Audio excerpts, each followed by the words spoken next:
은퇴의 꿈이 악몽으로 전원주택에 올인했다가 6억을 잃은 퇴직교사의 이야기에서 우리가 배울 수 있는 것. 솔직히 말해서 우리 모두 언젠가는 은퇴 후의 나를 상상하죠.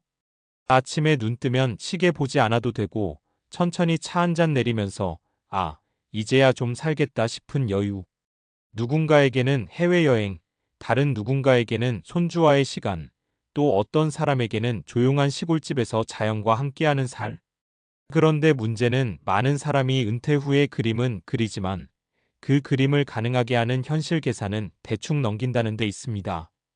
그리고 바로 그 틈에서 누군가의 꿈이 무너지고 은퇴 후에 가장 피해야 할 단어 후회가 스멀스멀 찾아옵니다. 최근에 들은 이야기 하나. 교직에서 35년을 일하고 모아둔 돈 거의 전부를 전원주택에 투자했다가 집값 하락, 유지비 폭탄, 생활비 고갈로 6억 가까이 손실을 본 퇴직 교사가 있었다는 뉴스. 아니, 평생 성실하게 일해온 사람이 은퇴 후에 더 안정을 찾아야 할 사람이 왜 이런 일을 겪어야 하지? 누구나 이런 생각이 들죠. 그런데 생각보다 많은 은퇴자들이 비슷한 위험을 반복합니다. 이건 한 개인의 실패담이 아니라 지금 우리 사회 전체가 겪고 있는 은퇴의 함정에 관한 이야기이기도 해요. 오늘은 이 사건을 계기로 왜 은퇴 준비에서 감정적 선택이 위험한지, 어떤 함정들이 많은 사람을 잡아끄는지, 실제 같은 상황을 피하려면 어떻게 해야 하는지, 세 가지 실제 사례와 함께 이야기해 보려 합니다. 1. 전원주택의 낭만이 아니라 숫자를 먼저 봤어야 한다. 은퇴자들이 가장 자주 빠지는 함정이 바로 감성적 전원주택입니다. 은퇴 후엔 조용한 곳에서 살고 싶다는 욕망, 평생 도시에서 살아오며 느낀 피로, 이제 나도 쉬고 싶다는 마음. 이런 감정들이 합쳐지면 사람은 숫자를 무시하게 됩니다. 그 교사분도 그랬대요. 지금 아니면 못 산다. 노년기에 자연 속에서 살아야 건강하다. 그 마음 자체는 너무 이해가 됩니다. 하지만 정작 생활비 관리비 교통 비용집 유지비 향후 매도 가능성 같은 현실 계산은 따라서 처리 수준이었죠. 그 결과는 우리가 아는 그 비극입니다. 문제는 이것이 드물지 않다는 것이에요. 전원주택은 매력적이지만 은퇴자의 모든 돈을 묶어두기엔 위험이 너무 큽니다. 기본적으로 전원주택은 팔기 어렵고 되팔아도 떨어지는 경우가 많고 유지비는 생각보다 훨씬 비싸고 의료 접근성도 떨어지고 나이가 들수록 직접 관리가 힘들어집니다. 전원주택이 나쁜 게 아니라 전체 자산 중 어느 정도를 배분할 것이냐가 핵심이죠. 2. 은퇴 후에는 돈이 덜 든다는 착각. 많은 사람이 은퇴하면 소비가 줄 거라 생각하는데 실제로는 정반대입니다. 시간은 많아졌고 건강은 약해지고 취미 활동은 비용이 들고 병원비는 점점 늘고 물가는 계속 오르고 그래서 은퇴 초기에 여유 있다고 지출을 확 늘리면 나중에 감당이 안 됩니다. 예시 사례. 신나게 여행 다니다가 3년 만에 적금 깨고 카드 돌려막기 시작한 60대 부부. 퇴직금 2억에 연금 한 달 180만 원 나오는 안정적인 은퇴자였어요. 지금 아니면 언제 놀아? 라는 마음으로 3년간 세계 여행에 1억 넘게 썼죠. 그 후 맞이한 현실은 연금만으로는 생활비보험료 병원비가 안 된다. 결국 남편은 경비 아르바이트, 아내는 마트 행사 아르바이트를 시작했습니다. 여행의 추억은 남았지만 조금만 천천히 쓸 걸 하는 후회도 남았다고 해요. 3. 은퇴 후 창업이라는 말의 달콤한 함정. 많은 은퇴자들이 조금만 투자하면 월 300 들어와요. 작게 시작해도 안정적입니다.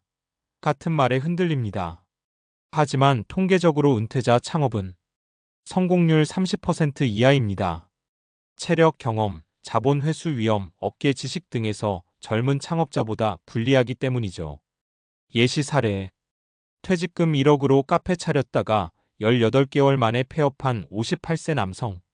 직장 생활 30년 한 번에 끝나니 나만의 가게를 하고 싶은 마음이 들었다고 해요. 자녀 결혼 자금도 준비해야 해서 돈을 굴릴 방법이 필요했고요. 하지만 현실은 상권 분석 부족, 인건비 부담, 체력 고갈, 매출 하락. 이렇게 1년 반 만에 퇴직금은 거의 사라졌습니다. 차라리 투잡을 하거나 자격증을 따서 일할 걸 그랬다는 말만 남기고요. 4. 건강을 과신한 결과 예상치 못한 의료비 폭탄. 은퇴 후 가장 큰 변수는 건강입니다.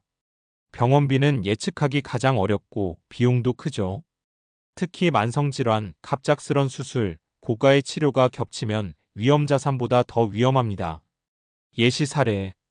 40년 다니던 회사 그만두고 헬스장까지 끊으며 건강 자신했지만 2년 만에 수술비 2천만 원 지출한 62세 여성.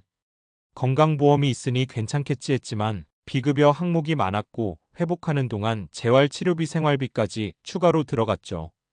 결국 연금만으로는 버티기 힘들어 자녀에게 처음으로 경제적 도움을 청했다고 합니다. 내가 이렇게 될 줄 몰랐다고 말하더군요. 그렇다면 우리는 어떻게 은퇴의 함정을 피할 수 있을까? 여기까지 들으면 조금 무섭죠. 하지만 오히려 지금 읽고 있는 시간이 행운일 수 있어요. 은퇴는 준비하기만 하면 충분히 안정적이고 행복할 수 있으니까요. 아래는 실제 전문가들이 공통적으로 말하는 은퇴를 망치지 않는 5가지 원칙입니다. 1. 감정이 아니라 숫자로 판단하기. 전원주택, 창업, 이사, 여행, 자녀 지원. 이 모든 선택은 감정이 아니라 예산표가 기준이 되어야 합니다. 현재 자산, 향후 수입 연금 근로, 필수 지출, 여윳돈, 위험 대비 비용. 이 5가지를 계산 한 번만 해봐도 많은 결정이 달라집니다. 2. 자산 전체를 걸지 않는 것이 가장 중요. 퇴직금 모은 돈을 하나의 선택에 몰아넣으면 절대 안 됩니다. 전원주택 창업 부동산 투자 등 어떤 것이든 분산이 곧 생존력입니다. 3. 은퇴 후 소비는 줄지 않는다는 가정으로 준비. 여행을 가고 싶다면 예산을 따로 만들고 취미를 하고 싶다면 비용 한도를 정하고 병원비는 매년 일정 금액을 따로 잡아두는 게 좋아요. 특히 60대에 여행비와 취미비가 가장 많이 든다는 통계도 있습니다. 4. 자녀 지원은 내 노후를 침해하지 않는 범위에서. 많은 은퇴자가 자녀에게 큰돈을 쓰다가 고통받습니다. 가장 중요한 원칙은 딱 하나. 자녀는 회복할 시간이 있지만 은퇴자는 없다. 5. 은퇴 후 일자리를 부끄럽게 생각하면 안 된다. 요즘 60대는 40년 전 50대보다 훨씬 건강하고 활동적입니다. 그리고 작은 일자리 하나가 은퇴 삶의 안정성을 완전히 바꿉니다.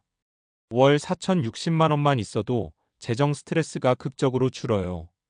마무리하며 뉴스에서 본 퇴직 교사의 비극은 그분만의 이야기가 아닙니다. 지금 이 순간에도 비슷한 길을 걸어가는 사람들이 많아요. 하지만 이 말도 꼭 덧붙이고 싶습니다. 은퇴는 무조건 불안해야 하는 단계가 아니다. 현명한 선택을 하면 충분히 단단하고 행복할 수 있다. 중요한 건 지금부터라도 감성보다 숫자, 가능성보다 현실, 충동보다 계획으로 조금씩 방향을 잡는 것입니다. 지금 이 글을 읽고 있다는 것 자체가 벌써 잘 살기 위한 첫걸음이에요.